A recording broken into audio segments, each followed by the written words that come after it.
PPT కనిపిస్తుందమ్మా అందరికి? Yes, ma'am.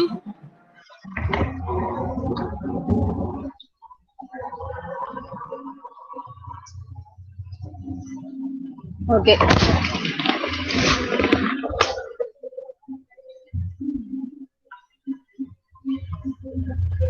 Last class లో data mining just brief గా ఇంట్రడక్షన్, డేటా మైనింగ్ అంటే ఏంటి, కేడిడి అంటే ఏంటి, వీటి గురించి తెలుసుకున్నాం కదా. నిన్న క్లాస్ లో డేటా మైనింగ్ ప్రాసెస్ గురించి కూడా విన్నారు. సో ఇవాళ కేడిడి ప్రాసెస్ ఒకటి, వాట్ టైప్స్ ఆఫ్ డేటా మీద మనం ఎలాంటి డేటా మీద మనం మైనింగ్ అనేది అప్లై చేస్తాము, దాని తర్వాత డేటా మైనింగ్ టెక్నిక్స్ ఏంటి, టాస్క్ ప్రిమిటివ్స్ ఏంటి, ఈ 4 కాన్సెప్ట్స్ డిస్కస్ చేద్దాము. సో ఇనిషియల్ గా first concept KDD process. So actually నిన్న చెప్పినట్టుగా కేడిడి ప్రాసెస్ లో డేటా మైనింగ్ అనేది వన్ ఆఫ్ ద స్టెప్. కాకపోతే హోల్ ప్రాసెస్ ఏంటి అనేది దీని గురించి ఇన్ డీటెయిల్ కాకుండా ఈ ప్రాసెస్ ఏంటి అనేది మనకి తెలిసి ఉండాలి. డేటా మైనింగ్ కాన్సెప్ట్ మనం తెలుసుకుంటున్నాము అని అంటే, సో అందుకోసం అని చెప్పి ఈ ప్రాసెస్ కూడా చెప్తున్నాను. So the knowledge discovery process is iterative and interactive, comprises of 9 steps. The process is iterative at each stage, implying that moving back to the previous actions might be required. So initial గా ఇక్కడ knowledge discovery process అనేది iterative and interactive అని చెప్పి అంటున్నాము. Iterative అంటే ఏంటి, repeated గా మళ్ళీ ఫ్రంట్ అండ్ బ్యాక్ మూవ్ అయ్యే ఛాన్సెస్ ఉన్నాయి. అంటే ముందుకి కానీ వెనక్కి కానీ మనం ఒక స్టెప్ నుంచి ఇంకొక స్టెప్ కి మూవ్ అవడానికి ఛాన్సెస్ ఉన్నాయి కేడిడి ప్రాసెస్ లో. సో ఇక్కడ ప్రతి స్టేజ్ లో మనం ఫ్రంట్ బ్యాక్ కి మూవ్ అయ్యి దాంట్లో మోడిఫికేషన్స్ ఉన్నా ఏదన్నా బ్యాక్ కి వెళ్ళి దాంట్లో కరెక్షన్స్ చేసుకోవడం, మళ్ళీ ఫోర్త్ ముందుకు మూవ్ అవ్వడం, ఇలాంటివన్నీ కూడా ఇక్కడ కేడిడి ప్రాసెస్ లో మనకి అవైలబుల్ గా ఉన్నాయి. Excuse me. The process has many imaginative aspects in the sense that one can't present one formula or make a complete scientific categorization for the correct decisions for each step and application type. So ఇక్కడ కొన్ని imaginative aspects అనేవి తీసుకోవాలి. ఇక్కడ మనం process apply చేస్తున్నాము అని అంటే మనకి యాక్చువల్లీ ఏముంటుంది, డేటా ఉంటుంది. So huge amount of data ఉన్నప్పుడు దాంట్లో ఇప్పుడు కస్టమర్ కి ఎలాగా కావాలి అంటే, ఇప్పుడు ఏదైతే మనం డేటా మైనింగ్ అప్లై చేస్తున్నామో ప్రాసెస్ డేటా మీద, ఆ ప్రాసెస్ ఏదైతే అప్లై చేస్తున్నామో ఆ ప్రాసెస్ అప్లై చేసేటప్పుడు మనం కొన్ని ఇమాజినేటివ్ గా అంటే థింగ్స్ కొన్ని మనం ఇమాజిన్ చేసుకోవాలి. సో దట్ ఏమవుతుంది, మనం చేయాల్సిన ప్రాసెస్ అనేది కంప్లీట్ చేయడానికి ఈ స్టెప్ అనేది ఇమాజినేషన్ చేసుకుంటే ఓకే ఫ్యూచర్ లో దేని మీద, ఇప్పుడు సపోజ్ ఫర్ ఎగ్జాంపుల్ ఈ డేటా మీద కన్సిడరేషన్ తీసుకుంటే ఫ్యూచర్ లో ఓకే మనకి ఇలాంటిది వస్తుంది అని చెప్పి కొన్ని ఇమాజినేటివ్ ఆస్పెక్ట్స్ అనేవి కన్సిడరేషన్ లోకి ఇక్కడ తీసుకోవాలి. Next, thus it is needed to understand the process and the different requirements and possibilities in each stage. So ఇక్కడ ఇమాజినేటివ్ స్టెప్స్ తీసుకొని దాంట్లోంచి మనకి కాన్సెప్ట్ ఏంటి, మొత్తం ఓవరాల్ గా డేటా ఏంటి అనేది అనాలిసిస్ చేసుకొని, సో కావాల్సిన రిక్వైర్మెంట్స్ ఏంటి, సో పాసిబిలిటీస్ ఏంటి, ఇవన్నీ కూడా మనం గోత్రూ అవ్వాలి, తెలుసుకుంటా ఉండాలి. Next, the process begins with determining the KDD objectives and ends with the implementation of the discovered knowledge. So ఈ ప్రాసెస్ ఇనిషియల్ గా స్టార్ట్ అయ్యేది ఎక్కడ అంటే మనం ఆబ్జెక్టివ్స్ ని ముందు డిస్క్రైబ్ చేసుకుంటాం. So what are the requirements అంటే రిక్వైర్మెంట్స్ ని బేస్ చేసుకొని స్టార్ట్ చేసి ఫైనల్ గా మనం ఒక అవుట్పుట్ ఏదైతే ఇస్తామో ఆ ఇంప్లిమెంటేషన్ ఫైనల్ గా ఒక plan or report whatever మనం ఏదైతే ఫైనల్ అవుట్పుట్ ఇస్తామో దాని దగ్గర ఎండ్ అవుతుంది ఈ ప్రాసెస్ మొత్తం. At that point the loop is closed and the active data mining starts. Actually ఇక్కడ ఇనిషియల్ గా మనం ఏం చేస్తాం, కేడిడి ప్రాసెస్ లో ఏవైతే రిక్వైర్మెంట్స్ ఉన్నాయో అవన్నీ గ్యాదర్ చేసుకొని ఫర్దర్ గా వాటి మీద ప్రాసెసింగ్ అప్లై చేసుకోవడం, క్లీనింగ్ అప్లై చేసుకోవడం, ఇలా ప్రాసెస్ అంతా కంప్లీట్ చేసిన తర్వాత డేటా మైనింగ్ టాస్క్ వచ్చింది. సో ఇక్కడ మొత్తం మనకి మెయిన్ గా ఫస్ట్ మనం తెలుసుకోవాల్సింది ఏంటంటే కేడిడి ప్రాసెస్ లో ఇనిషియల్ గా రిక్వైర్మెంట్స్ ఏవైతే ఉన్నాయో అవన్నీ కూడా ఫస్ట్ స్టెప్ లోనే గ్యాదర్ చేసేసుకొని దాంట్లో ఉన్న మళ్ళీ రిపిటేషన్స్ అనేవి క్లోజ్ చేసుకున్నట్లయితే కనుక అక్కడి నుంచి డేటా మైనింగ్ ప్రాసెస్ అనేది స్టార్ట్ అవుతుంది. Next, subsequently changes would need to be made in the application domain. So application domain లో మళ్ళీ ఏదైనా చేంజెస్ వస్తే ఇక్కడ ఇందాక చెప్పుకున్నట్టుగా ఇది ఇటరేటివ్ ప్రాసెస్ కాబట్టి వన్ స్టెప్ లోంచి ఇంకొక స్టెప్ లోకి మనం మూవ్ అవుతాం. సో మూవ్ అయ్యేటప్పుడు ఎక్కడైతే మనం ఏదైతే డొమైన్ ని మనం తీసుకున్నామో ఇనిషియల్ గా ఆ డొమైన్ నుంచి స్టార్ట్ చేసుకొని ఫర్దర్ గా ముందుకు మూవ్ అయ్యేటప్పుడు ఒకవేళ ఏదైనా చేంజెస్ ఉంటే కనుక దాంట్లో మళ్ళీ చేంజెస్ మేక్ చేసుకుంటా ఈ ప్రాసెస్ అంతా కూడా కంప్లీట్ చేసుకోవాలి. So detail description each and every step గురించి ఇప్పుడు చూద్దాం. సో ఇది డయాగ్రామ్, కేడిడి ప్రాసెస్ యొక్క డయాగ్రామ్. సో ఇక్కడ మనం ఇందాక చెప్పుకున్నట్టుగా ఇది ఇటరేటివ్ ప్రాసెస్ కాబట్టి ఈచ్ అండ్ ఎవ్రీ స్టెప్ లో ఫ్రంట్ కి బ్యాక్ కి మూవ్ అయ్యే ఛాన్సెస్ ఉన్నాయి ఇక్కడ. సో ప్రతి ఒక్క స్టెప్ లోంచి మనం ఏంటి ముందుకు వెళ్ళాలి అని అంటే కనుక ముందుకు వెళ్ళేటప్పుడు ఎక్కడన్నా ప్రాసెస్ లో ఏదన్నా చేంజెస్ ఎక్కడన్నా అక్కర్ అయితే ఇమీడియట్ గా బ్యాక్ వెళ్ళి అక్కడ ఆ స్టేజ్ లో మళ్ళీ మోడిఫికేషన్స్ చేసుకొని మళ్ళీ ఫ్రంట్ కి మూవ్ అవడం ఇలాగా కంటిన్యూస్ గా జరుగుతూ ఉంటుంది ఈ ప్రాసెస్ అనేది. సో ఇనిషియల్ గా ఫస్ట్ స్టెప్ ఏంటి అంటే building up and understanding of the application domain. So ఇక్కడ ఇనిషియల్ గా మనం ఏం చేయాలి, మెయిన్ గా ప్రాసెస్ అనేది స్టార్ట్ చేసేటప్పుడు మనకి ఓవరాల్ గా మనం ఇప్పుడు అప్లై చేస్తున్న డేటా మీద మనకి ఒక ప్రిసైజ్ అండర్స్టాండింగ్ అనేది ఉండాలి. సో దట్ ఏమవుతుంది, మనం ఏదైతే ఫైనల్ అవుట్పుట్ కావాలనుకుంటున్నామో దాన్ని బేస్ చేసుకొని దాన్ని అర్థం చేసుకున్నట్టయితే మాత్రమే మనకి ఎలాంటి అవుట్పుట్ కావాల్సి వస్తుంది అనేది తెలుసుకుంటే మాత్రమే మనం ఫర్దర్ గా ప్రాసెస్ అనేది కంటిన్యూస్ గా చేయగలం. సో ఇది first step. This is the initial preliminary step. It develops the seed for understanding what should be done with the various decisions like transformation, algorithms, representation, etc. So this is the initial step. And then మనకి ఇక్కడ understanding అనేది కంపల్సరీగా చేసుకోవాలి. దేని మీద several decisions తీసుకుంటా precise గా ముందుగా మనకి కాన్సెప్ట్ ఏంటి, డేటా ఏంటి, ఫైనల్ గా మనకి కావాల్సిన రిక్వైర్మెంట్ ఏంటి అనేది అండర్స్టాండింగ్ గా అంటే తెలుసుకొని ఉండాలి ఇక్కడ. The individuals who are in charge of the KDD venture need to understand and characterize the objectives of the end user and the environment in which the knowledge discovery process will occur. So ఇందులో involve అయిన people ఎవరైతే ఉన్నారో వాళ్ళందరూ కూడా precise గా ముందు వాళ్ళకి కావాల్సిన ఆబ్జెక్టివ్ ఏంటి అనేది, దాని క్యారెక్టరిస్టిక్స్ ఏంటి అనేవి ముందుగానే తెలుసుకొని ఉండాలి. సో దట్ ఏంటి అంటే నాలెడ్జ్ డిస్కవరీ ప్రాసెస్ లో వాళ్ళు మెయిన్ రోల్ ప్లే చేసేటప్పుడు అంటే ప్రాసెస్ స్టార్ట్ చేసేటప్పుడు వాళ్ళకి ఫ్లెక్సిబుల్ గా ఈ ఎన్విరాన్మెంట్ లో వర్క్ చేయడానికి పాసిబిలిటీ ఉంటుంది కాబట్టి.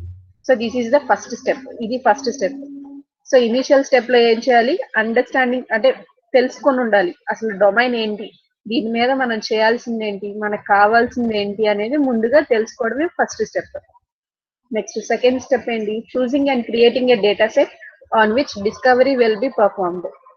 ఇక్కడ సెకండ్ స్టెప్ లో ఏం చేస్తామంటే డేటా సెట్స్ ప్రిపేర్ చేసుకుంటాం.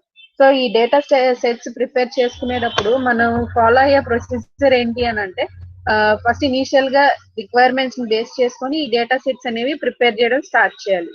Once defined the objectives, the data that will be utilized for the knowledge discovery process should be determined. So once మన ఆబ్జెక్టివ్స్ ఏంటి అనేది తెలుసుకున్న తర్వాత ఈ ప్రాసెస్ అనేది స్టార్ట్ చేస్తాం, డేటా సెట్స్ ని ప్రిపేర్ చేసే ప్రాసెస్ అనేది స్టార్ట్ చేస్తాం. This incorporates discovering what data is accessible, obtaining important data, and afterward integrating all the data for knowledge discovery onto one set involves the qualities that will be considered for the process. So ఇక్కడ ఏం చేయాలి, ఏంటి ఎలాంటి data access చేయాలి, huge amount of data ఉంటుందని తెలుసు కదా మనకి ఇనిషియల్ గా. So huge amount of data నుంచి ఏం డేటా ఎక్స్ట్రాక్ట్ చేసుకోవాలి, ఏం డేటా తీసుకోవాలి, దేని మీద బేస్ చేసుకొని ప్రాసెస్ అనేది స్టార్ట్ చేయాలి, ఇదంతా కూడా ఇక్కడ తెలుసుకోవాలన్నమాట. This process is important because of data mining learns and discovers from the accessible data. ఈ ప్రాసెస్ అనేది ఈ స్టెప్ అనేది ఇంపార్టెంట్ ఎందుకు అని అంటే ఫర్దర్ ప్రాసెస్ అంతా కూడా దీని మీద డిపెండ్ అయి ఉంటుంది కాబట్టి. ఎందుకంటే ఇక్కడ ఈ స్టెప్ లో మనం డేటా సెట్ తీసుకుంటాం, ఈ డేటా సెట్ మీద ఫర్దర్ గా ప్రాసెస్ అంతా కంటిన్యూ అవుతుంది. సో ఇది ఇంపార్టెంట్ స్టెప్ అన్నమాట దానికోసం అని చెప్పి. This is the evidence base for building the models. ఇక్కడ మనం ఏ టైప్ ఆఫ్ మోడల్ మనం చూస్ చేసుకుంటున్నాము అనేది ఇక్కడ ఇంపార్టెంట్ కాబట్టి ఇది one of the important steps. Second objectives తర్వాత నెక్స్ట్ డేటా సెట్ చూస్ చేసుకునే స్టెప్ అనేది ఇక్కడ చాలా important. If some significant attributes are missing at that point, then the entire study may be unsuccessful. From this respect, the more attributes are considered. So ఇక్కడ చెప్పాను కదా ఇప్పుడు మనం డేటా సెట్ ఒకటి తీసుకుంటాము అని చెప్పి. సో ఆ డేటా సెట్ తీసుకునేటప్పుడు ఇక్కడ అట్రిబ్యూట్స్ మనం ఏవైతే కన్సిడరేషన్ లోకి తీసుకుంటాము, attributes in the sense for example let us take an example ఏంటి అంటే సపోజ్ ఒక సూపర్ మార్కెట్ తీసుకున్నాం అనుకోండి. సో సూపర్ మార్కెట్ లో ప్రోడక్ట్స్ ఉంటాయి. ప్రోడక్ట్స్ కి సంబంధించి డేటా వాళ్ళు స్టోర్ చేసుకుని ఉంటారు కదా. So product ID, product name, product cost, product quantity, ఇలాగా హ్యూజ్ అమౌంట్ ఆఫ్ డేటా అనేది వాళ్ళు మెయింటైన్ చేసుకుంటూ వస్తారు. సో ఈ మెయింటైన్ చేసుకునేటప్పుడు ఇప్పుడు దీని మీద డేటా మనం ప్రాసెసింగ్ స్టార్ట్ చేస్తున్నాము అని అంటే ఇందులో మనకి కావాల్సిన అట్రిబ్యూట్స్ ఏంటి? Attribute suppose for example say మనం ప్రోడక్ట్ నేమ్ కానీ, ప్రోడక్ట్ ఐడి కానీ, ప్రోడక్ట్ క్వాంటిటీ కానీ ఇలా తీసుకున్నాం అనుకోండి. ఈ డేటా సఫిషియంట్. ఓకే, మనం ఫర్దర్ గా ముందుకు వెళ్ళేటప్పుడు ఈ డేటా మీద మనం ప్రాసెసింగ్ స్టార్ట్ చేసుకుంటే మనకి ఇంకా ఫ్యూచర్ అంటే ఫర్దర్ స్టెప్స్ కి మూవ్ అయ్యేటప్పటికల్లా ఈ ప్రాసెస్ కంప్లీట్ చేయడానికి ఇంతవరకు డేటా సరిపోతుందా అంటే ఓకే. ఒకవేళ ఇక్కడ మనం తీసుకున్న డేటా సరిపోలేదనుకోండి, మనకి మొత్తం మనం తీసుకున్న ప్రాసెస్ ఆర్ స్టార్ట్ చేసిన ప్రాసెస్ అంతా ఫెయిల్ అయినట్టే. ఎందుకు అనంటే ఇక్కడ అట్రిబ్యూట్స్ అనేవి చాలా ఇంపార్టెంట్. మనం దేని మీద అయితే మనం డేటా సెట్ ప్రిపేర్ చేసుకుంటున్నామో అక్కడ మెయిన్ చాలా ఇంపార్టెంట్ ఏంటి అని అంటే మనం తీసుకునే అట్రిబ్యూట్స్. సో అట్రిబ్యూట్స్ కరెక్ట్ గా చూస్ చేసుకోవాలి. On the other hand, to organize, collect, and operate advanced data repositories is expensive, and there is an arrangement with the opportunity for best understanding the phenomena. So ఇలాగా ఈ data sets prepare చేసుకోవడం ఒక వంత అయితే, ఇంకొకటి ఏంటంటే data repositories ని maintain చేయడం కొంచెం కాస్ట్ ఎక్స్పెన్సివ్. ఎందుకు? వాటిలో మనం data huge amounts of data store చేస్తున్నాము అని అంటే కంపల్సరీగా వాటికి మనం దాని మీద ఇన్వెస్ట్మెంట్ చేయాలి. సో అది అన్ని కేసెస్ లో పాసిబుల్ అవ్వదు. సో అలాంటి పాసిబిలిటీ లేని కేసెస్ లో కూడా మనం ప్రాబ్లం ఏంటి అనేది కరెక్ట్ గా అండర్స్టాండ్ చేసుకొని కరెక్ట్ గా మనకు కావాల్సిన డేటా సెట్ దేని మీద అయితే బేస్ చేసుకొని మనం ప్రిపేర్ చేస్తున్నాం అనేది కన్సిడరేషన్ లోకి తీసుకున్నట్లయితే కనుక ఈ ప్రాసెస్ లో మనం సక్సీడ్ అయినట్టే. This arrangement refers to an aspect where the interactive and iterative aspect of the KDD is taking place. So ఇక్కడ ఇంటరాక్టివ్ అండ్ ఇటరేటివ్ ఆస్పెక్ట్ అంటున్నాం కదా కేడిడి ప్రాసెస్ మొత్తాన్ని. సో ఈ అరేంజ్మెంట్ మీద బేస్ చేసుకునే ఉంటుంది. ఎందుకు అనంటే మనం ఫర్దర్ గా ముందుకు మూవ్ అవ్వాలన్నా వెనక్కి మూవ్ అవ్వాలన్నా కూడా మనం ఈ స్టెప్ లో వచ్చి కరెక్ట్ డెసిషన్ తీసుకున్నట్లయితే, కరెక్ట్ డేటా సెట్ చూస్ చేసుకున్నట్లయితే కనుక ఈ ప్రాసెస్ అంతా మనం సక్సెస్ఫుల్ గా ఆన్ ద హ్యాండ్ ఒకటేసారి మూవ్ అయిపోవచ్చు ముందుకి. This begins with the best available data sets and later expands and observes the impact in terms of knowledge discovery and modeling. So data sets correct గా చూస్ చేసుకోవడం అనేది second task. So ఈ second task అనేది చాలా important. దీని మీద base చేసుకొని next further గా ప్రతి స్టెప్ డిపెండ్ అయి ఉన్నాయి కాబట్టి ఈ డేటా సెట్ చూసింగ్ అనేది ఈ next important step. Next third step ఏంటి? సో థర్డ్ స్టెప్ ఏంటి? Pre processing and cleaning.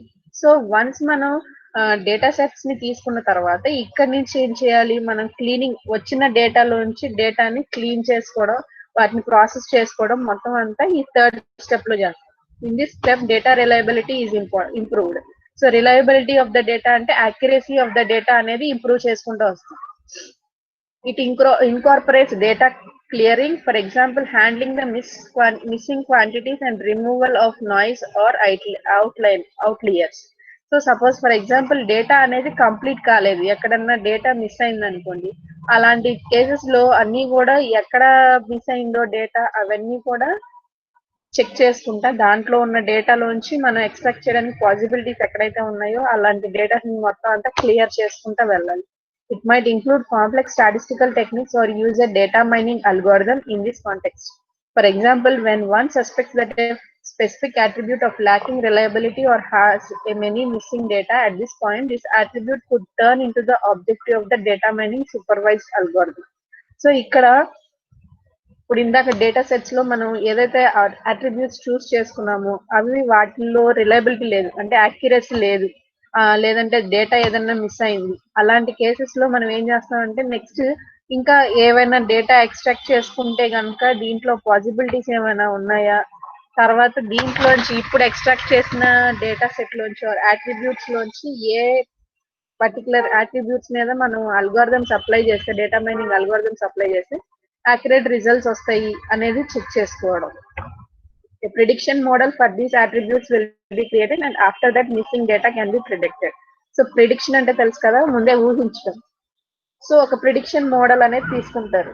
So దాంట్లోంచి ఏమవుతుంది, ఏదైతే డేటా ఎక్కడైతే మిస్ అయిందో దాన్ని జస్ట్ ఎస్యూమ్ చేసుకుంటారు అనమాట. సో ఓకే మేబీ ఇలా ఉండొచ్చు, ఇంత ఉండే ఛాన్సెస్ ఉన్నాయి. సో అంటే స్టడీ మీద బేస్ చేసుకొని ప్రిడిక్షన్ మోడల్ అనేది యూజ్ చేసి ఆ ప్రిడిక్షన్స్ అన్ని కంప్లీట్ చేసుకుంటారు. The expansion to which one pays attention to this level relies upon numerous factors.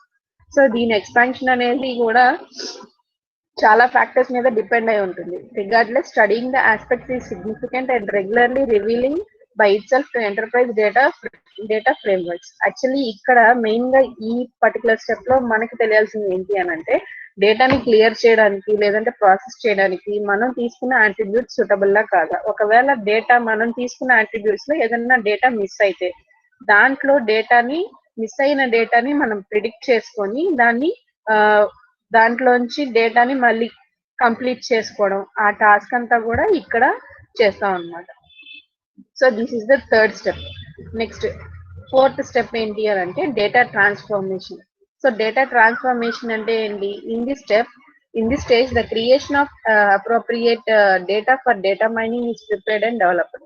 So ఇక్కడ డేటా మైనింగ్ స్టార్ట్ చేసుకోవడానికి ఇక్కడ ఇదే base step. Techniques here incorporate dimension reduction, also attribute transformation. So ఇక్కడ different techniques మనం use చేసుకొని డేటాని further గా అంటే ముందుకి డేటాని నెక్స్ట్ స్టెప్ కి మూవ్ ఆన్ చేయడానికి ఇక్కడ డిఫరెంట్ స్టెప్స్ అనేవి కన్సిడరేషన్ లోకి తీసుకొని నెక్స్ట్ స్టెప్ కి వెళ్ళేటప్పటికల్లా డేటాని ట్రాన్స్ఫార్మ్ చేస్తాం. ఏదైతే సూటబుల్ ఫామ్ ఏదైతే ఉందో నెక్స్ట్ స్టెప్ లో అప్లై చేయడానికి కావాల్సిన ఫామ్ ఏదైతే ఉందో దాంట్లోకి ట్రాన్స్ఫార్మ్ చేస్తాం. This step can be essential for the success of the entire KDD project and it is typically very project specific. So depending upon the project, అంటే ప్రాజెక్ట్ మీద depend అయ్యి ఉండి దీన్ని సక్సెస్ చేసుకోవడానికి అంటే కేడిడి ప్రాసెస్ సక్సెస్ చేసుకోవడానికి ఇది కూడా ఒక important step. For example, in medical assessments, the quotient of attributes may often be the most significant factor and not each one by itself. Suppose medical assessments లో ఇక్కడ ఒక అట్రిబ్యూట్ అనేది మొత్తం మిగతా ఫ్యాక్టర్స్ అన్ని కన్సిడరేషన్ లోకి తీసుకోకపోయినా ఒక ఫ్యాక్టర్ సరిపోయే ఛాన్సెస్ ఉంది. అలాంటి ప్లేసెస్ లో in business we may need to think about impacts beyond our control as well as efforts and transient issues. ఇవన్నీ జస్ట్ ఎగ్జాంపుల్స్. సో ఇక్కడ మనకి మెయిన్ గా ఫోకస్ ఏంటి అని అంటే ఆ ట్రాన్స్ఫర్మేషన్ ఆఫ్ డేటా. ఏదైతే మనం డేటాని ట్రాన్స్ఫార్మ్ చేసుకుంటున్నామో అంటే నెక్స్ట్ స్టెప్ లో అప్లై చేయడానికి కావాల్సిన ఫామ్ లోకి డేటాని కరెక్ట్ గా ట్రాన్స్ఫార్మ్ చేయాలి. ఆ ట్రాన్స్ఫర్మేషన్ అనేది ఇంపార్టెంట్ టాస్క్ ఇక్కడ. However, if we do not utilize the right transformation at the starting, then we may acquire an amazing effect that insights to us about the transformation required in the next iteration. Thus, the KDD process follow upon itself and prompts an understanding of the transformation required. ఇది important step అని అందుకే అంటున్నాం. ఎందుకనంటే ఇప్పుడు మనం తీసుకోబోయే transformation అనేది correct గా ఉందా లేదా, కరెక్ట్ గా దాని మీద బేస్ చేసుకొని ఫ్యూచర్ లో ఇప్పుడు ఫర్దర్ గా మనం చేసే ప్రాసెస్ అంతా దీని మీద డిపెండ్ అయి ఉంటుంది. కాబట్టి దీని మీద మనం పెట్టిన ఎఫర్ట్ మొత్తం అది కరెక్ట్ గా వస్తుందా లేకపోతే ఏదైనా ఫెయిల్యూర్ అవుతుందా అనేది కూడా ఇక్కడ ఇంకో కాన్సెప్ట్. సో దానికోసం అని చెప్పి కరెక్ట్ ట్రాన్స్ఫర్మేషన్ అనేది ఏ ఫామ్ లోకి ట్రాన్స్ఫార్మ్ చేస్తే కరెక్ట్ గా మనకి సూటబుల్ గా మన ప్రాసెస్ కి సూటబుల్ గా ఉంటుంది ఆర్ ఆర్గనైజేషన్ రిలేటెడ్ గా సూటబుల్ గా ఉంటుంది అనేది ఇక్కడ చెక్ చేసుకోవాలి. Next prediction and description. So ఇది ప్రిడిక్షన్ అండ్ డిస్క్రిప్షన్ ఫేజ్ లో మనం ఏం చేస్తాం, ఇప్పుడు మనం తీసుకున్న డేటా అంతా కూడా ప్రిడిక్ట్ చేయడం. We are now prepared to decide on which kind of data mining to use. So ఇప్పుడు మనం ఏం చేయాలి, డేటా మైనింగ్ టెక్నిక్ ఏది యూజ్ చేస్తే మనకి సూటబుల్ గా ఉంటుంది, మనకి కరెక్ట్ గా అవుట్పుట్ వస్తుంది. For example classification, regression, clustering technique, A type of technique మనం యూజ్ చేస్తే మనం డేటా మైనింగ్ ప్రాసెస్ అనేది కంప్లీట్ చేయొచ్చు. This mainly relies on the KDD objectives and also on the previous steps. So ప్రతి ఒక్క step iterative interactive అంటున్నాం. ఎందుకనంటే ఒక స్టెప్ ఆటోమేటిక్ గా ఇంకొక ప్రీవియస్ స్టెప్ మీద డిపెండ్ అయి ఉంటుంది. సో కాబట్టి ఇక్కడ మెయిన్ గా ఫస్ట్ ఇనీషియల్ స్టెప్ మీద బేస్ అయి ఉంటుంది. దాంతో పాటు దీనికి ప్రీవియస్ స్టెప్స్ ఏవైతే ఉన్నాయో వాటన్నిటి మీద బేస్ చేసుకొని ప్రాసెస్ అనేది కంప్లీట్ చేయడంలో ఈచ్ అండ్ ఎవ్రీ స్టెప్ చాలా ఇంపార్టెంట్. సో ప్రతి ఒక్క స్టెప్ ని మనం కరెక్ట్ గా పర్ఫామ్ చేసుకుంటూ వెళ్ళినట్టయితే కేడిడి ప్రాసెస్ సక్సెస్ అవుతుంది. సో సో ఎక్కడ చిన్న ప్రాబ్లం వచ్చినా కూడా మళ్ళీ మనం ఏం చేయాలి, బ్యాక్ వెళ్ళి కరెక్షన్స్ చేసుకొని మళ్ళీ ముందుకు మూవ్ ఆన్ అవ్వాలి. There are two significant objectives in data mining. The first one is a prediction and the second one is a description. Prediction is usually referred to as supervised data mining, while descriptive data mining incorporates the unsupervised and visualization aspects of data mining. So prediction ante general గా prediction అనే word కి మనకి meaning తెలిసిందే. So ఇక్కడ మనం data mining process లో ఇక్కడ 2 objectives consider చేసుకున్నప్పుడు ప్రిడిక్షన్ స్టెప్ లో ఏంటి, డేటా అనేది డేటా మైనింగ్ ప్రాసెస్ అనేది ఒక లెవెల్లో ఉంటుంది. అలాగే ఒకవేళ డిస్క్రిప్టివ్ డేటా మైనింగ్ తీసుకున్నట్లయితే దాని మీద అన్సూపర్వైజ్డ్ అండ్ విజువలైజేషన్ ఆస్పెక్ట్స్ అనేవి కన్సిడరేషన్ లోకి తీసుకోవాలి. Most data mining techniques depend on inductive learning, where a model is built explicitly or implicitly by generalizing from an adequate number of preparing models. So ఇక్కడ మనం data mining techniques మనం use చేసుకున్న దాని మీద base చేసుకొని further గా మనకి output అనేది డిపెండ్ అయి ఉంటుంది, దాని మీద బేస్ అయ్యే మోడల్ డిపెండ్ అయి ఉంటుంది. The fundamental assumption of the inductive approach is that the prepared model applies to future cases. So ఇప్పుడు మనకి ఇక్కడ మెయిన్ గా కన్సిడరేషన్ లోకి తీసుకోవాల్సిన ఇంకొక ఆస్పెక్ట్ ఏంటంటే మనం కరెక్ట్ గా చూస్ చేసుకున్న మోడల్ అనేది తర్వాత ఫ్యూచర్ లో మళ్ళీ ఇలాంటి కేసెస్ ఎక్కడన్నా అక్కరైతే కనుక ఈ మోడల్ సూటబుల్ గా ఉంటుంది, ఇవి కూడా డిపెండ్ అయి ఉంటాయి. The technique also takes into account the level of meta learning for the specific set of accessible data. So ఇక్కడ ఇంకొక విషయం కన్సిడరేషన్ లో తీసుకునేది ఏంటంటే స్పెసిఫిక్ డేటా మనం ఏదైతే యాక్సెస్ చేస్తున్నామో దాని మీద ఈ మొత్తం టాస్క్ అంతా డిపెండ్ అయి ఉంటుంది.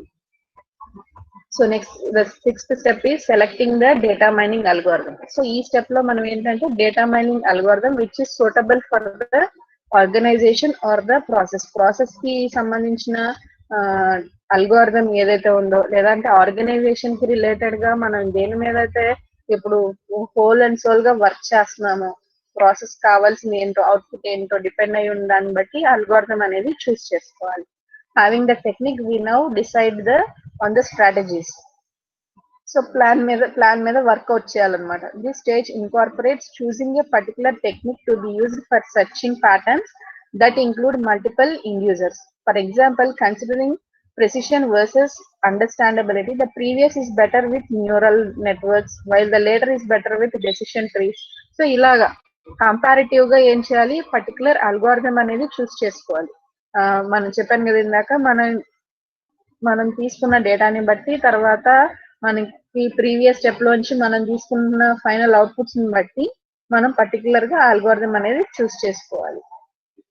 For each system of meta learning, there are several possibilities of how it can be succeeded.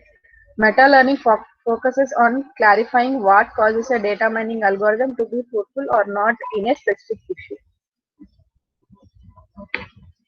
So ఇక్కడ మనం తెలుసుకోవాల్సింది ఏంటంటే మెటా లెర్నింగ్ అనేది ఇక్కడ మనకి ఆ పర్టికులర్ అల్గోరిథం మనం చూస్ చేసుకున్నప్పుడు ఇది ఓకే సక్సీడ్ అవుతామా ఈ ప్రాసెస్ లో ఈ అల్గోరిథం చూస్ చేసుకుంటే, లేకపోతే వేరే అల్గోరిథం చూస్ చేసుకుంటే బెటర్ అంటే అనాలిసిస్ అనేది జరుగుతుంది ఇక్కడ.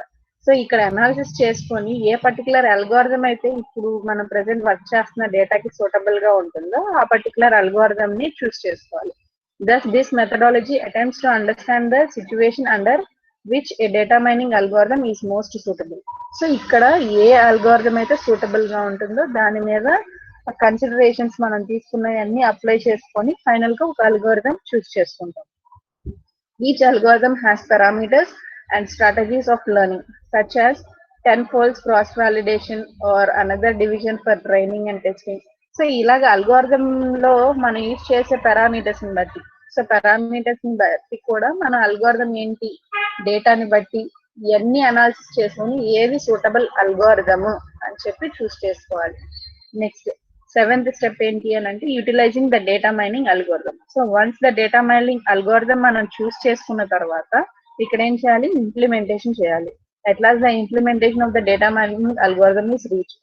In this stage, we may need to utilize the algorithm several times until a satisfying output is obtained.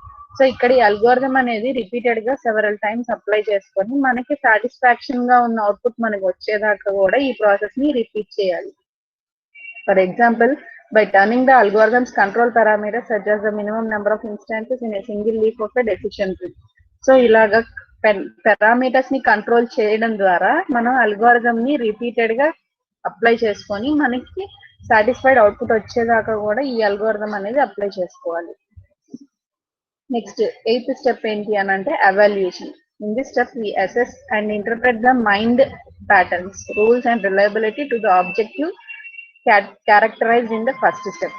So ఇక్కడ మనం ఏం చేయాలి, అసెస్ చేసి ఇంటర్ప్రిటేషన్ అనేది చేయాలి. సో మనకి వచ్చిన ప్యాటర్న్స్, రూల్స్, తర్వాత వచ్చిన డేటా యొక్క యాక్యురసీని బేస్ చేసుకొని ఇక్కడ ఎవాల్యుయేషన్ ప్రాసెస్ అనేది స్టార్ట్ చేస్తాం. Here we consider the pre-processing steps as per their impact on the data mining algorithm results. So మనం ఇక్కడ ప్రీవియస్ గా ఉన్న స్టెప్స్ ని బేస్ చేసుకొని అల్గోరిథం లో వచ్చిన రిజల్ట్స్ అన్నిటిని బేస్ చేసుకొని ఎవాల్యుయేషన్ అనేది స్టార్ట్ చేస్తాం. For example, including a feature in step 4 and repeat from there. This step focuses on the comprehensibility and utility of the induced model. In this step, the identified knowledge is also recorded for future use. The last step is the use and overall feedback and discovery results acquired by data mining. So last step ఏంటి అని అంటే feedback to discovery. So ఇక్కడ ఈ evaluation process లో మనకి algorithm ని తీసుకున్న తర్వాత అల్గోరిథం మీద బేస్ చేసుకుని వచ్చిన రిజల్ట్స్, తర్వాత ప్రీవియస్ స్టెప్స్ లోంచి మనకి వచ్చిన అవుట్పుట్స్, వీటన్నిటి మీద బేస్ చేసుకొని కంప్లీట్ గా ఎవాల్యుయేషన్ అనేది అంతా ఇక్కడ చేయాలన్నమాట. సో లాస్ట్ స్టెప్ ఏంటి, using the discovered knowledge. So once మనం ఇక్కడ ప్రాసెస్ అంతా లాస్ట్ స్టెప్ వచ్చేసరికల్లా ఏమవుతుంది, సో ఫైనల్ స్టెప్ ఏమవుతుంది, రిపోర్ట్. సో రిపోర్ట్ జనరేషన్ కావచ్చు, ఏ ఫామ్ అయినా కావచ్చు, డేటా మనకి కస్టమర్ అడిగిన దాన్ని బట్టి ఆర్ ఆర్గనైజేషన్ రిక్వైర్మెంట్ బట్టి అవుట్పుట్ ఎలా ఉన్నా కానీ, సో మనం ప్రాసెస్ అంతా స్టార్ట్ చేసిన తర్వాత లాస్ట్ స్టెప్ అనేది ఇంకా తర్వాత దీనికి సంబంధించి ఏదైనా మోడిఫికేషన్స్ ఉన్నాయా, వచ్చిన డేటా అనేది యాక్యురేట్ గా వచ్చిందా లేదా అనేది last step. Now we are prepared to include the knowledge into another system for further activity. The knowledge becomes effective in the sense that we may make changes to the system and measure the impacts. The accomplishment of this step decides the effectiveness of the whole KDD process. There are numerous challenges in this step, such as losing the laboratory conditions under which we have worked. For example, the knowledge was discovered from a certain static depiction. It is usually a set of data, but now the data becomes dynamic. Data structures may change certain quantities that become unavailable, and the data domain might be modified, such as an attribute that may have a value that was not expected previously. So ఇక్కడ just ఈ examples అన్ని ఏంటి అంటే మనకి అర్థం కావడం కోసం. So suppose మనం ఏదైనా డేటా స్టాటిక్ గా తీసుకున్న డేటా అనేది డైనమిక్ అవ్వచ్చు ఫైనల్ అవుట్పుట్ వచ్చేసరికల్లా. సో అలాగే ఇంకా ఏదైనా చేంజెస్ మనకి ఇవి రావు అని అనుకున్నవి ఇక్కడ అప్లై చేయాల్సిన కేసెస్ రావచ్చు. సో ఇలాంటివన్నీ కూడా కన్సిడరేషన్ లోకి వస్తాయి ఈ లాస్ట్ స్టెప్ లో. సో ఇక్కడ మనం ప్రాజెక్ట్ సక్సీడ్ అయిన తర్వాత ఫర్దర్ గా ఇప్పుడు వచ్చిన అవుట్పుట్ అనేది ఎంతవరకు ఫ్యూచర్ కేసెస్ లో మనం ఇంప్లిమెంట్ చేయొచ్చు అనేదంతా కూడా ఇక్కడ ఇది లాస్ట్ స్టెప్ అనేది మనకి చెప్తుంది అన్నమాట. సో ఇది కేడిబి ప్రాసెస్. సో ఈ జస్ట్ ఈ 9 స్టెప్స్ కొంచెం ఎలాబొరేటెడ్ గా ఉన్నా కూడా మీకు ఇంకా ఇన్ డీటెయిల్ అర్థం కావడం కోసం నేను చెప్పాను. సో నోట్స్ ఒకవేళ ఇది కనుక మీరు ప్రిస్క్రైబ్ చేసి నేను ఇంకా కొంచెం మోడిఫికేషన్స్ చేసి దీంట్లో ఎన్హాన్స్మెంట్స్ చేసి మీకు ఇస్తాను. ఓకే, నెక్స్ట్ కాన్సెప్ట్ ఏంటి అంటే types of data that can be mined. So మనం డేటా మీద ఇప్పుడు డేటా మైనింగ్ అంటున్నాం. సో ఎలాంటి డేటా మీద మనం మైనింగ్ ప్రాసెస్ అనేది అప్లై చేస్తాం. సో ఇక్కడ జస్ట్ మనకి బ్రీఫ్ గా చాలా టైప్స్ ఆఫ్ డేటా ఉన్నాయి, కానీ బ్రీఫ్ గా మనం 4 టైప్స్ ని మనం తీసుకుంటాం కన్సిడరేషన్ లోకి. సో ఫస్ట్ ఏంటి అని అంటే data stored in the databases. So databases అంటే నిన్న క్లాస్ లో కూడా చెప్పాను. సో ప్రతి ఒక్క ఆర్గనైజేషన్ వాళ్ళు యూజ్ చేస్తున్న డేటాని ఏదైతే ఉందో దాన్ని అంతా స్టోర్ చేస్తారు కలెక్టివ్ గా ఒక ప్లేస్ లో. దాన్నే మనం డేటాబేస్ అని. సో ఈ డేటాబేస్ ఎలా ఉంటుంది అంటే మీకు ఫిజికల్ గా రిప్రజెంటేషన్ ఇలా ఉంటుంది అని చెప్పడానికి కోసం ఒక టేబుల్ ఫార్మాట్ లో ఉంటుంది. సపోజ్ ఇందాక చెప్పినట్టుగా ఒక సూపర్ మార్కెట్ ఎగ్జాంపుల్ తీసుకున్నట్టయితే సూపర్ మార్కెట్ లో ఉన్న ప్రోడక్ట్స్ గురించి వాళ్ళు ఏం చేస్తారు, లిస్ట్ మెయింటైన్ చేస్తారు కదా. So product ID, product quantity, product name, ఎంత క్వాంటిటీ అవైలబుల్ గా ఉంది, లేకపోతే ప్రోడక్ట్ మ్యానుఫ్యాక్చరర్స్ ఎవరు, ఇలాంటి డీటెయిల్స్ అన్ని ఉన్నాయి కదా, వాళ్ళు ఒక టేబుల్ లో మెయింటైన్ చేస్తారు. దాన్ని మనం డేటాబేస్ అంటాం. సో ఈ డేటాబేస్ నుంచి మనం ఏం చేస్తాం, ఇప్పుడు డేటా మైనింగ్ ప్రాసెస్ అప్లై చేయాలనుకోండి, ఇలాంటి డేటానే కదా మనకి కావాల్సింది. సో ఆ డేటా మైనింగ్ ప్రాసెస్ స్టార్ట్ చేసుకోవడానికి ఇక్కడ డేటాబేసెస్ అనేవి ఇంపార్టెంట్. సో ఇలాగా ఇప్పుడు సపోజ్ మన కాలేజ్ తీసుకున్నా, లేదంటే ఎలాంటి ఆర్గనైజేషన్ తీసుకున్నా, కంపల్సరీగా వాళ్ళు డేటా మెయింటైన్ చేయాలి. ఆ డేటా మెయింటైన్ చేస్తేనే వాళ్ళకి ఫ్యూచర్ లో రిఫరెన్స్ కోసం అనేది అది ఉపయోగపడుతుంది. A database is also called as a database management system or DBMS. ఇది మేబీ మీకు నెక్స్ట్ వస్తుంది అనుకుంటా, నెక్స్ట్ సెమిస్టర్ తర్వాత. సో ఇక్కడ డిబిఎంఎస్ కాన్సెప్ట్ లో ఏం చేస్తాము అని అంటే, ఇలాగ డేటాని టేబుల్స్ లో స్టోర్ చేసుకొని దాంట్లో ఉన్న డేటాని యాక్సెస్ చేయడం, దాంట్లోకి డేటాని కాపీ చేయడం, ఈ ప్రాసెస్ అంతా కూడా డిబిఎంఎస్ లో చేస్తాం. సపోజ్ ఫర్ ఎగ్జాంపుల్ టేబుల్ ఉందనుకోండి, టేబుల్లో ఇప్పుడు 10 రికార్డ్స్ ఉన్నాయి. రికార్డ్స్ ఇన్ ద సెన్స్ ఒక్కొక్క రోని ఒక్కొక్క రికార్డ్, అంటే అలా 10 రికార్డ్స్ ఉంటే కనుక ఆ 10 రికార్డ్స్ ఉన్న తర్వాత ఇంకొక రికార్డ్ మనం ఎడిషనల్ గా యాడ్ చేయాలన్నా, లేదంటే ఏదన్నా రికార్డ్ డిలీట్ చేయాలన్నా, ఇలాంటివన్నీ కూడా డిబిఎంఎస్ లో చేస్తాం మనం. Every DBMS stores data that are related to each other in a way or the other. So ఇక్కడ డేటాబేస్ లో మనం ప్రతి టేబుల్ కి మధ్యలో ఇంకొక టేబుల్ కి రిలేషన్ ఉండొచ్చు, ఉండకపోవచ్చు. Suppose for example student database తీసుకున్నాం అనుకోండి, స్టూడెంట్ డేటాబేస్ లో స్టూడెంట్ కి సంబంధించిన మార్క్ లిస్ట్ అన్ని ఒక టేబుల్లో, తర్వాత స్టూడెంట్ కి సంబంధించిన పర్సనల్ డీటెయిల్స్ ఏవైతే ఉన్నాయో అవి ఇంకో టేబుల్లో కనుక మనం మెయింటైన్ చేస్తే ఈ రెండు టేబుల్స్ కి రిలేషన్ ఉంది. ఏంటి? సేమ్, అంతే కదా. సపోజ్ ఇప్పుడు క్లాస్ లో ఒక 40 మెంబర్స్ ఉన్నారనుకోండి, ఆ 40 మెంబర్స్ డేటా ఫస్ట్ టేబుల్లో ఉండాలి, అదే డేటా సెకండ్ టేబుల్లో ఉండాలి. ఇక్కడ కామన్ గా ఉండేవి ఏంటి? స్టూడెంట్ అనేవాళ్ళు common. So student ID, student name first టేబుల్లో, సెకండ్ టేబుల్లో కామన్ గా ఉంటాయి. సో ఇక్కడ టేబుల్స్ మధ్యలో ఒక రిలేషన్ అనేది ఉంది. అలా కాకుండా స్టూడెంట్ తర్వాత ఏమో ఎంప్లాయీస్ ఉన్నారనుకోండి, సో ఇక్కడ కంప్లీట్ గా ఫస్ట్ టేబుల్ కి నెక్స్ట్ టేబుల్ కి రిలేషన్ ఉండాలని చెప్పేది ఏం లేదు. సో ఒకవేళ ఉండొచ్చు, ఉండకపోవచ్చు. సో అది next, it also has a set of software programs that are used to manage data and provide easy access to it. So ఇక్కడ ఏం చేస్తామంటే కొన్ని set of software programs, actually మనం ఇక్కడ వీటిని క్వరీస్ అంటాం. సో డిబిఎంఎస్ లో మనం ఏం చేస్తామంటే క్వరీస్ ని ఎగ్జిక్యూట్ చేస్తాం. సో క్వరీస్ ఎగ్జిక్యూట్ చేసిన తర్వాత మనం ఎగ్జిక్యూట్ చేసిన క్వరీని బేస్ చేసుకుని మనకి అవుట్పుట్ ఉంది. సో దానికి మనకి ప్రీ డిఫైన్డ్ గా మనకి ఇప్పుడు ప్రోగ్రామ్స్ లో ఎలాగైతే ఫంక్షన్స్ డిఫైన్ చేసి ఉన్నాయో, లేదంటే కొన్ని కీవర్డ్స్ ఎలా డిఫైన్ చేసి ఉన్నాయో, అలాగా కొన్ని క్వరీస్ అనేవి మన కీవర్డ్స్ అనేవి ఆటోమేటిక్ గా డిఫైన్ చేస్తుంది. These software programs serve a lot of purpose, including defining structure for databases, making sure that the stored information remains secured and consistent, and managing different types of data such as shared, distributed and concurrent. So ఈ software programmes అనేవి చాలా purposes ని serve చేస్తాయి. So structure ని define చేయడంలో కానీ, డేటాని secure చేసుకోవడంలో కానీ, డేటా కన్సిస్టెన్సీ మెయింటైన్ చేయడం కానీ, కన్సిస్టెన్సీ ఇన్ ద సెన్స్ ఏంటంటే యాక్యురసీ మెయింటైన్ చేయడం కానీ, ఇవన్నీ కూడా ఈ సాఫ్ట్వేర్ ప్రోగ్రామ్స్ ద్వారా మనకి అప్లై అయి ఉన్నాయి అన్నమాట. Next, relational database that has tables that have different names, attributes and can store rows or records of large data sets. So ఇందాక చెప్పాను కదా టేబుల్స్ అని అంటాము అని చెప్పి, వాటిని టేబుల్స్ అంటాము. తర్వాత వాటిల్లో మనం మెయింటైన్ చేసే హెడర్ రో అంటే ప్రోడక్ట్ నేమ్, ప్రోడక్ట్ ఐడి, వీటన్నిటిని హెడర్ రో అంటే వాటిని అట్రిబ్యూట్స్ అంటాం ఇక్కడ డిబిఎంఎస్ లో. ఆ అట్రిబ్యూట్స్ తర్వాత అవి రికార్డ్స్, దాని కింద డేటాని టైప్ చేసుకుంటూ వెళ్తాం కదా. సపోజ్ ప్రోడక్ట్ నేమ్, ప్రోడక్ట్ ఐడికి సంబంధించి 1, ప్రోడక్ట్ నేమ్ ఇలాగా టైప్ చేసుకుంటూ వెళ్తాం కదా, వాటిని రికార్డ్స్ అంటాం. Every record stored in a table has a unique key. Unique key అంటే ఏంటంటే, సపోజ్ ఇప్పుడు ప్రోడక్ట్ అనేది ప్రోడక్ట్ నేమ్స్, ప్రోడక్ట్ మ్యానుఫ్యాక్చరర్స్, కొన్ని కేసెస్ లో ఏమవుతాయి, యూనిక్ గా వాల్యూస్ కాకుండా డూప్లికేట్ వాల్యూస్ ఉండే ఛాన్సెస్ ఉంది. సపోజ్ ఇప్పుడు ప్రోడక్ట్ నేమ్ ఉందనుకోండి, ప్రోడక్ట్ నేమ్ డిఫరెంట్ కంపెనీస్ అనేవి డిఫరెంట్ టైప్స్ ఆఫ్ ప్రొడక్ట్స్ చేస్తారు. So similar type of products ఏమవుతాయి, ఎక్కడో అక్కడ వేరియేషన్ చూపించారు. సో అక్కడ వేరియేషన్ చూపించడానికి ప్రోడక్ట్ ఐడి అని కనుక ఒకటి మెయింటైన్ చేస్తే, ఆ ప్రోడక్ట్ ఐడి మీద బేస్ అయ్యి మనకి యూనిక్ గా వాల్యూస్ రిట్రీవ్ చేసుకోవడానికి పాసిబిలిటీ ఉంది. సే ఫర్ ఎగ్జాంపుల్ ఇప్పుడు స్టూడెంట్ రికార్డ్ ఉందనుకోండి, 2-3 స్టూడెంట్ కి సేమ్ నేమ్ ఉండొచ్చు, చెప్పలేం కదా, కేసెస్ ఉన్నాయి. సో అలాంటి కేసులో మనకి యూనిక్ గా వాల్యూ కావాలనుకోండి, మనకి ఏది బేస్ చేసుకొని మనం డేటాని రిట్రీవ్ చేయాలి?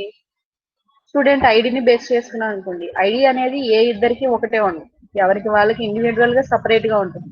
సో సపరేట్ గా ఉంటుంది కాబట్టి, సో దాన్ని బేస్ చేసుకొని మనం డేటా రిట్రీవ్ చేసినప్పుడు మనకి కరెక్ట్ రిజల్ట్స్ వస్తాయి. సపోజ్ ఫర్ ఎగ్జాంపుల్ ఇద్దరికి సేమ్ నేమ్ ఉందనుకోండి, సో వాళ్ళిద్దరిని మనం ఐడెంటిఫై చేయాలి, యూనిక్ గా ఐడెంటిఫై చేయాలంటే వాళ్ళిద్దరికి కామన్ గా ఒకటే నెంబర్ ఉండదు కాబట్టి, ఐడి అనేది కామన్ గా ఉండదు కాబట్టి, సో ఆ ఐడి ద్వారా మనం ఏ పర్టికులర్ పర్సన్ ని రిఫర్ చేస్తున్నామో వాళ్ళని ఈజీగా యాక్సెస్ చేసుకోవచ్చు. Next, entity relationship model is created to provide a representation of a relational database that features entities and the relationship that exist between them. So ఇక్కడ entity relationship model అంటే ఏం లేదు, actually ఇక్కడ entities అంటే ఏంటంటే మనం తీసుకున్న మెయిన్ కాన్సెప్ట్ ఏదైతే ఉందో, suppose for example student database అనుకోండి, స్టూడెంట్ అనేది ఎంటిటీ ఇక్కడ. లేదంటే ప్రోడక్ట్ తీసుకున్నాం అనుకోండి, ప్రోడక్ట్ అనేది ఎంటిటీ ఇక్కడ. ఆ ప్రోడక్ట్ మీద మనం ఏం డిఫైన్ చేస్తున్నాం, వాటి క్యారెక్టరిస్టిక్స్ డిఫైన్ చేస్తున్నాం. ఆ క్యారెక్టరిస్టిక్స్ అనేవి మనం ఇక్కడ అట్రిబ్యూట్స్ అన్నాం. సపోజ్ ప్రోడక్ట్ తీసుకున్నాం అనుకోండి, ప్రోడక్ట్ ఐడి, ప్రోడక్ట్ నేమ్, ఇవన్నీ కూడా అట్రిబ్యూట్స్ అంటాం మనం. సో ఇక్కడ ఎంటిటీ రిలేషన్షిప్ మోడల్లో నేమ్ ఏంటి, ఎంటిటీ నేమ్ ఏంటి, దాని మీద డిపెండ్ అయిన అట్రిబ్యూట్స్ ఏంటి, తర్వాత ఈ ఎంటిటీకి ఇంకొక ఎంటిటీకి రిలేషన్షిప్ ఏమన్నా ఉందా, ఇవన్నీ కూడా ఎంటిటీ రిలేషన్షిప్ మోడల్లో మనం డిస్క్రైబ్ చేస్తాం. మీకు ఇక్కడ కాన్సెప్ట్ అంటే ఇన్ డీటెయిల్ గా చెప్పుకుంటే కొంచెం ఎలాబరేట్ అవుతుంది అని జస్ట్ బ్రీఫ్ చేసేస్తున్నాను. యాక్చువల్లీ కావాలి అని అంటే జస్ట్ నేను ఒకసారి ఇవి చూపిస్తాను, మీకు ఫిగర్స్ చూపిస్తాను, సో దట్ మీకు ఈజీగా అర్థమవుతుంది.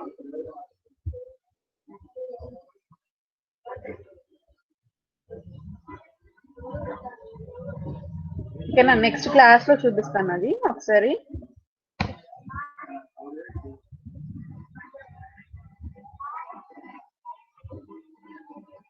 ఓకే, నెక్స్ట్ ఇది డేటాబేసెస్ మీద. సో ఇలాంటి డేటాబేసెస్ మీద మనం మైనింగ్ అనేది అప్లై చేస్తాం. సెకండ్ ఏంటి అని అంటే data warehouse. A data warehouse is a single data storage location that collects data from multiple sources and then stores it in the form of a unified plan.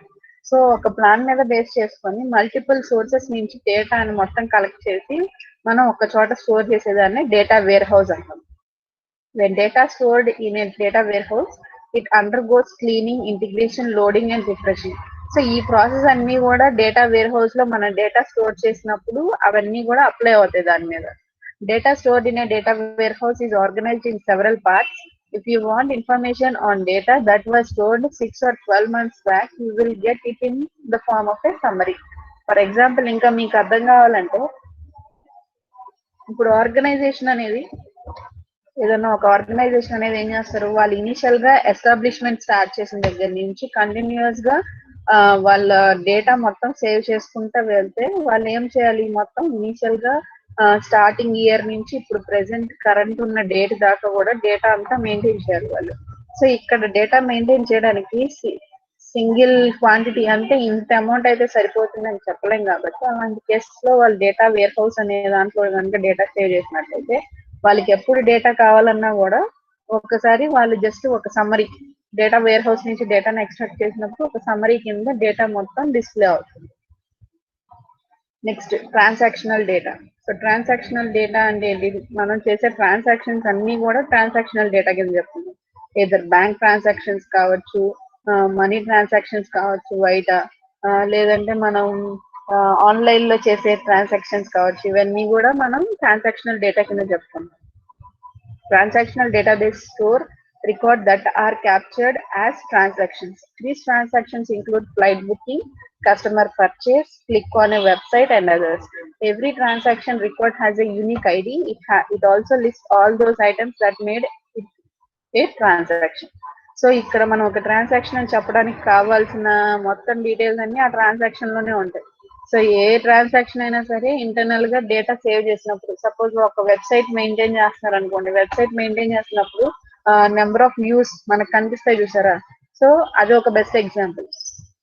ఎంతమంది view చేశారు website ని, తర్వాత ఎంతమంది like చేశారు, ఎంతమంది dislike చేశారు. Are YouTube channel ఉందనుకోండి, YouTube లో మనం ఒక వీడియో చూసాం, వీడియో చూసిన తర్వాత దాని మీద ఎన్ని లైక్స్ ఉన్నాయి, ఎన్ని డిస్లైక్స్ ఉన్నాయి, ఎంతమంది వ్యూ చేశారు, ఇవన్నీ డేటా ఉంది కదా. సో దాన్ని మనం ట్రాన్సాక్షనల్ డేటా అంటాం. Next other types of data. We have a lot of other types of data as well that are known for their structure, semantic meanings and versatility. They are used in a lot of applications. Here are a few of those data types. Data streams, engineering design data, sequence data, graph data, spatial data, multimedia data, and more. So ఇవన్నీ examples ఈ different types of డేటాకి. So మల్టీమీడియాకి సంబంధించిన data, స్పాటియల్ data అంటే geometric సంబంధించిన data, geometrical గా represent చేసిన data, engineering design కి సంబంధించిన data, ఇవన్నీ డిఫరెంట్ టైప్స్ ఆఫ్ డేటాలో వస్తాయి. సో ఇలాంటి డేటా మీద కూడా మనం డేటా మైనింగ్ అనేది అప్లై చేయొచ్చు. సో ఇవి 4 కేటగిరీస్ అన్నమాట. Next data mining task primitives. Data mining task primitives లో మనం డిఫరెంట్ టైప్స్ ఆఫ్ టాస్క్ మనం డేటా మైనింగ్ ప్రాసెస్ లో అప్లై చేసేవన్నీ కూడా ఇక్కడ ఏంటి అనేది డిస్కస్ చేస్తాం. Each user will have a data mining task in mind. So ప్రతి యూజర్ కి ఒక డేటా మైనింగ్ టాస్క్ అనేది వాళ్ళ వ్యూలో ఉంటుంది. That is some form of data analysis that he or she would like to have perform. Suppose for example మనం ఒక website maintain చేస్తున్నా, లేదంటే ఒక ఆర్గనైజేషన్ మెయింటైన్ చేస్తున్నా, వాళ్ళకంటూ ఒక వ్యూ ఉంటుంది. సో డేటా మైనింగ్ అనే టాస్క్ మనం కంప్లీట్ చేయాలి అని అంటే అనాలిసిస్ ఎలా చేయాలి, దేని మీద మైనింగ్ చేయాలి అనేది ఒక వ్యూ అనేది వాళ్ళ మైండ్ లో ఉంటుంది. A data mining task can be specified in the form of a data mining query, which is input to the data mining system. So ఇక్కడ క్వరీని బేస్ చేసుకొని, query or question in the sense, question base చేసుకొని data mining system మొత్తం దానికి input అవుతుంది. మనం ఇచ్చే query ఏదైతే ఉందో దానికి ఇన్పుట్ అవుతుంది. A data mining query is defined in terms of data mining task primitives. So ఆ క్వరీని మనం టాస్క్ ప్రిమిటివ్స్ లో చెప్తాం. These primitives allow the user to interactively communicate with the data mining system during discovery in order to direct the mining process or examine the findings from different angles or depths. So ఇవన్నీ consideration లోకి తీసుకొని data mining task లో users అనే వాళ్ళు interact అయ్యి మొత్తం process ఎలా complete చేస్తే మనకి యాక్యురేట్ రిజల్ట్స్ వస్తాయి అనేది మొత్తం కూడా ఈ టాస్క్ ప్రిమిటివ్స్ మీద బేస్ అయి ఉంటుంది. So what are the task primitives? So అవేంటి అని అంటే దీనికి సంబంధించిన ఒక ఫిగర్ ఉంది. సో ఇది మొత్తం ఓవరాల్ గా టాస్క్ ప్రిమిటివ్స్ మనం డేటా మైనింగ్ ప్రాసెస్ లో అప్లై చేసేవన్నీ కూడా బ్రీఫ్ గా మొత్తం ఫిగర్ లోనే చెప్పేసింది ఈ ఫిగర్ లో. సో ఇన్ డీటెయిల్ గా చూడాలి అని అంటే ఇక్కడ ఫస్ట్ ఇనిషియల్ గా ఫస్ట్ టాస్క్ ఏంటి? The set of task relevant data to be mined. This specifies the portion of the database or the set of data in which the user is interested. So user దేని మీద interest చూపిస్తున్నారు, user కి ఏ data కావాలి అనే దాని మీద base చేసుకొని ఇక్కడ డేటా మైనింగ్ ప్రాసెస్ స్టార్ట్ చేస్తాం. This includes the database attributes or data warehouse dimensions of interest. So ఏ ఏరియాస్ లో ఇంట్రెస్ట్ ఉంది ప్రెసెంట్ యూజర్ కి అనేది కన్సిడరేషన్ లోకి తీసుకొని ఫస్ట్ స్టెప్ స్టార్ట్ చేస్తాం మనం. Second step, the kind of knowledge to be mined. This specifies the data mining functions to be performed such as characterization, discrimination, association or correlation analysis, classification, prediction, clustering, outlier analysis or evolution analysis. So ఇక్కడ ఏ type of functionality మనం apply చేయాలి, ఇది second task. ఏ type of functionality మనం apply చేసుకోవాలి ఈ data మీద అనేది సెకండ్ టాస్క్. అంటే depending on the data user కి కావాల్సిన అవుట్పుట్ మీద ఈ అన్ని కన్సిడరేషన్ లోకి తీసుకొని ఏ ఫంక్షనాలిటీ అప్లై చేయాలి డేటా మైనింగ్ మీద అనేది second task. Next third task ఏంటి? The background knowledge to be used in the discovery process. So background knowledge ఏం యూజ్ చేయాలి అనేది third step. This knowledge about the domain to be mind is useful for guiding the knowledge discovery process and for evaluating the patterns found. So previous గా available గా ఉన్న data for example తీసుకున్నాం అనుకోండి, previous గా available గా ఉన్న data are patterns ఏవైతే available గా ఉన్నాయో వాటిని ఎవాల్యుయేట్ చేయడం, ఇదంతా కూడా ఇక్కడ కన్సిడరేషన్ లోకి తీసుకోవాలి. Concept hierarchies are a popular form of background knowledge which allow data to be mined at multiple levels of abstraction. An example of concept hierarchy for the attribute age is shown in the figure. Figure చూపిస్తాను చూడండి. For example ఇక్కడ ఈ attribute consideration లోకి తీసుకున్నాం. ఏంటి, age అనే attribute consideration లోకి తీసుకుంటే దాంట్లో యూత్ అనే వాళ్ళ ఏజ్ ఏంటి, 20 to 39 వరకు ఉన్న వాళ్ళ ఏజ్ యూత్ కింద చెప్తుంది. మిడిల్ ఏజ్ అంటే 40 to 59, సీనియర్ మోస్ట్ సిటిజన్స్ అంటాం కదా, వాళ్ళ ఏజ్ వచ్చేసరికి 60 to 89. సో ఈ కన్సిడరేషన్ అనేది మొత్తం ఇక్కడ తీసుకున్నాం. అంటే సపోజ్ అది జస్ట్ ఫర్ ఎగ్జాంపుల్ మనం తీసుకున్న డేటా మీద బేస్ చేసుకొని ఏ అట్రిబ్యూట్ అయితే ఇక్కడ మనం స్టార్ట్ చేస్తాం, ఏ అట్రిబ్యూట్ బేస్ చేసుకొని ఈ ప్రాసెస్ స్టార్ట్ చేస్తాం, దాన్ని హైరారికల్ గా రిప్రజెంట్ చేయడానికి ఏ డేటా అయితే సూటబుల్ గా ఉంది అదంతా కూడా ఇక్కడ సెలెక్ట్ చేసుకుంటాం. User beliefs regarding relationships in the data are another form of background knowledge. So user కి సంబంధించి ఒక డేటాకి ఇంకొక డేటా మధ్యలో రిలేషన్షిప్ ఏదైనా ఉందా, దాని మీద బేస్ చేసుకొని ప్రాసెస్ అనేది స్టార్ట్ చేయడం ఇంకొక కండిషన్, ఇంకొక క్రైటీరియా. సో ఇది బ్యాక్గ్రౌండ్ నాలెడ్జ్ చూస్ చేసుకోవడం ఇక్కడ third task. Next fourth task ఏంటి, the interestingness measures and threshold for pattern evaluation. So ఇక్కడ ఇంట్రెస్ట్ మెజర్స్ ఏవైతే మెజర్స్ అనేవి ఇప్పుడు ప్రెసెంట్ మనం డేటా మైనింగ్ మీద అప్లై చేస్తామో అవి సూటబుల్ గా ఉన్నాయో ఆ మెజర్స్ అవన్నీ. నెక్స్ట్ ప్యాటర్న్స్ ఏవైతే ఎవాల్యుయేట్ చేయడానికి పాసిబిలిటీ ఉందో అవన్నీ చూస్ చేసుకోవడం. They may be used to guide the mining process or after discovery to evaluate the discovered patterns. Different kinds of knowledge may have different interestingness measures. For example, interesting measures for association rules include support and confidence. Suppose association rules మీద confidence support అనే 2 measures అనేవి తీసుకుంటాం. అలాగా different measures అనేవి ఇక్కడ చూస్ చేసుకోవాలి. అంటే depending upon the condition ని బట్టి ఏ టైప్ ఆఫ్ మెజర్ అయితే సూటబుల్ గా ఉంది అవన్నీ చూస్ చేసుకుందాం. Rules whose support and confidence values are below user specified thresholds are considered uninteresting. So ఇక్కడ ఒకవేళ మనం ఈ అసోసియేషన్ రూల్స్ లో సపోర్ట్ కాన్ఫిడెన్స్ అనే 2 మెజర్స్ తీసుకున్నట్టయితే యూజర్ స్పెసిఫై చేసిన లిమిట్స్ ని బేస్ చేసుకొని ఏవైతే లేవో అవన్నీ కూడా అన్ఇంట్రెస్టింగ్ మెజర్స్ కింద చెప్పుకోవచ్చు. ఇలాగా ఇది ఫోర్త్ టాస్క్. ఇంట్రెస్టింగ్ మెజర్స్ ఏవైతే ఉన్నాయో, ప్యాటర్న్ ఎవాల్యుయేషన్ చేసుకోవడానికి థ్రెషోల్డ్స్ అంటే లిమిట్స్ ఏవైతే ఉన్నాయో అవన్నీ, ఇది థర్డ్ టాస్క్ అన్నమాట. డేటా మైనింగ్ లో task third task. Next the expected representation for visualising the discovered patterns. So already మనం ఇప్పుడు ఎక్స్పెక్ట్ చేసిన డేటా మొత్తాన్ని, డేటా రిప్రజెంటేషన్ ఎలా విజువలైజ్ చేయాలి అనేది ఈ last task. This refers to the form in which discovered patterns are to be displayed. So user ని base చేసుకొని ఎలా అవుట్పుట్ డిస్ప్లే చేయాలి అనేది ఇది లాస్ట్ టాస్క్ అన్నమాట. Which may include rules, tables, charts, graphs, decision trees and cubes. ఎలా అయితే data represent చేస్తే యూజర్ కి యూస్ఫుల్ గా ఉంటుంది, యూజర్ ఎలా కావాలనుకుంటున్నారు అనేది ఇక్కడ సెలెక్ట్ చేసుకుంటాం. సో ఇవి 5 టాస్క్స్. ఇవే 5 టాస్క్స్ ని జస్ట్ బ్రీఫ్ గా ఇక్కడ ఫిగర్ లో లేఅవుట్ చేసాం.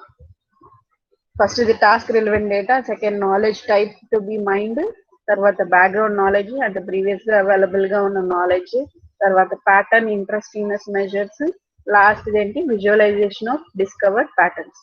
సో వచ్చిన డేటాని ఎలా డిస్ప్లే చేయాలి, ఇది లాస్ట్ టాస్క్.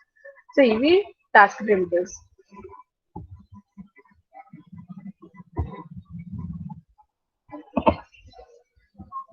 యాక్చువల్లీ నేను data primitives, data mining techniques కూడా కంప్లీట్ చేద్దాం అనుకున్నాను, కానీ ఇక్కడికే అయిపోయింది.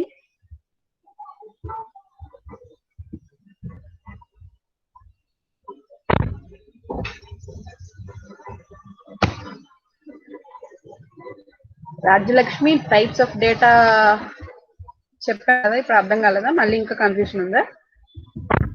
ఫస్ట్ పాయింట్ లో కన్ఫ్యూజన్ ఉంది. ఫస్ట్ పాయింటా? yes ma'am.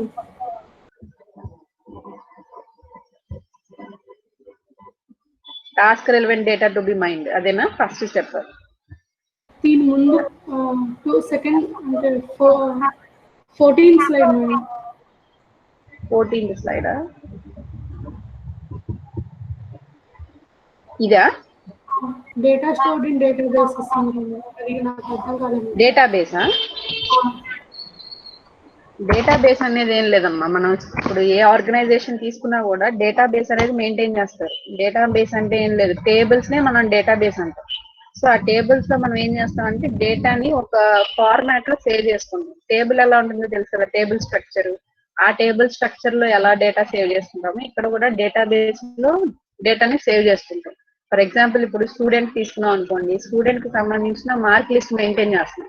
Suppose for example student సంబంధించిన మార్క్ లిస్ట్ మెయింటైన్ చేయడానికి మనం ఏం చేస్తాం, student name, student ID, subject names, percentage ఎంత వచ్చింది, గ్రేడింగ్ ఏదైనా ఉందనుకోండి ఆ గ్రేడింగ్, అదంతా కూడా ఒక టేబుల్ ఫార్మాట్ లో ఎంతమంది స్టూడెంట్స్ ఉంటే అంతమంది మెయింటైన్ చేస్తాం.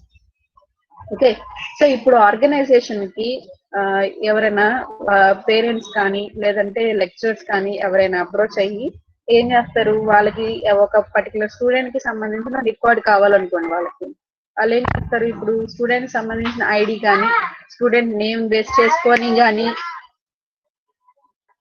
కానీ బేస్ చేసుకొని డేటాని రిట్రీవ్ చేస్తారు. డేటాని రిట్రీవ్ చేయడం అంటే డేటాని యాక్సెస్ చేయడం. సో డేటాని యాక్సెస్ చేసేటప్పుడు వాళ్ళు ఏం చేస్తారు, స్టూడెంట్ నేమ్ అనేది కామన్ గా ఉంటుంది. సో ఇద్దరు ముగ్గురికి ఒకటే నేమ్ ఉండదు, కానీ స్టూడెంట్ ఐడి అనేది యూనిక్ గా ఉంటది, ఏ ఇద్దరికి కూడా సేమ్ గా ఉండదు. సో అలాంటి కేసెస్ లో ఆ యూనిక్ ఐడిని బేస్ చేసుకొని వాళ్ళకి ఏ పర్టికులర్ డేటా కావాలనుకుంటున్నారో అది ఈజీగా యాక్సెస్ చేయొచ్చు. లేదంటే సపోజ్ ఇప్పుడు ఒక కొత్త స్టూడెంట్ వచ్చి జాయిన్ అయ్యారు ఆర్గనైజేషన్ లోకి, వాళ్ళకి సంబంధించిన డేటా అనేది మళ్ళీ దాంట్లో సేవ్ చేసుకోవాలి కదా, ఆ డేటాని మొత్తం దాంట్లో ప్లేస్ చేసుకుంటారు. లేదు ఒక స్టూడెంట్ అనే వాళ్ళు ఆర్గనైజేషన్ నుంచి వెళ్ళిపోయారు, సో వెళ్ళిపోయినప్పుడు ఏం చేయాలి, ఆ పర్టికులర్ రికార్డ్ ఏదైతే ఉందో అది డిలీట్ చేయాలి. ఇదంతా కూడా డేటా బేసెస్ లో మనం మెయింటైన్ చేస్తాం అనమాట. యాక్చువల్లీ డిబిఎంఎస్ కాన్సెప్ట్ లో ఇదంతా వస్తుంది మీకు. సో ఆ డిబిఎంఎస్ లో డేటాని ఎలాగ మెయింటైన్ చేయాలి, ఎలాగ టేబుల్స్ క్రియేట్ చేసుకోవాలి, ఎలా డేటా ఇన్సర్ట్ చేసుకోవాలి, ఎలా డిలీట్ చేసుకోవాలి, ఇదంతా కూడా అందులో ఉంటుంది. సో అలాంటి డేటా బేసెస్ లో ఉన్న డేటా మీద కూడా మనం మైనింగ్ ప్రాసెస్ ని అప్లై చేస్తాము అని చెప్పి. ఇది అర్థమైందా రాజలక్ష్మి? జస్ట్ నేను ఒకసారి నెక్స్ట్ క్లాస్ లో మీకు ఒక వ్యూ చూపిస్తాను, అది రిలేషనల్ డేటాబేస్ ఎలా ఉంటుంది, తర్వాత ఎంటిటీ రిలేషనల్ మోడల్ ఎలా ఉంటుంది అనేది ఒకసారి చూపిస్తే మీకు ఐడియా వస్తుంది. ఓకేనమ్మా, ఇంకేమైనా డౌట్స్ ఉన్నాయా ఎవరికన్నా?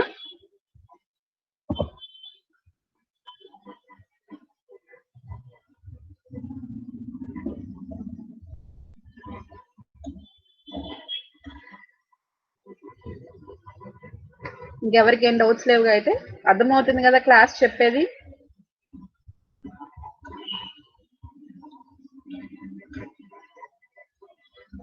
సరే, అయితే రేపు data mining techniques, knowledge discovery ఇంకో కాన్సెప్ట్ ఉంది కదా, అవి కంప్లీట్ చేద్దాం. రేపటికల్లా ఫస్ట్ కంప్లీట్ చేసేద్దాం.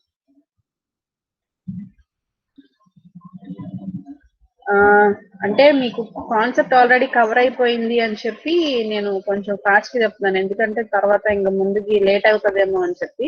సరే, చిన్నగానే చెప్తా, స్లోగానే చెప్తాను నేను. థ్రెష్ హోల్డ్ అంటే ఏంటంటే ఒక లిమిట్ కనుక మనం ఏదన్నా ఒక పర్టికులర్ మెజర్ కి కనుక మనం అప్లై చేస్తే దాన్ని మనం థ్రెష్ హోల్డ్ అంటాం. అర్థమైందా Hema?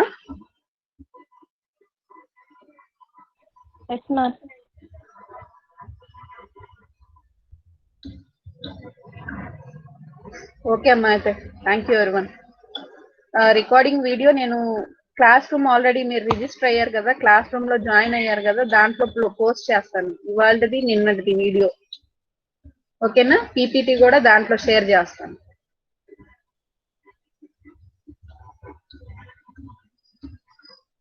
Okay then, thank you everyone.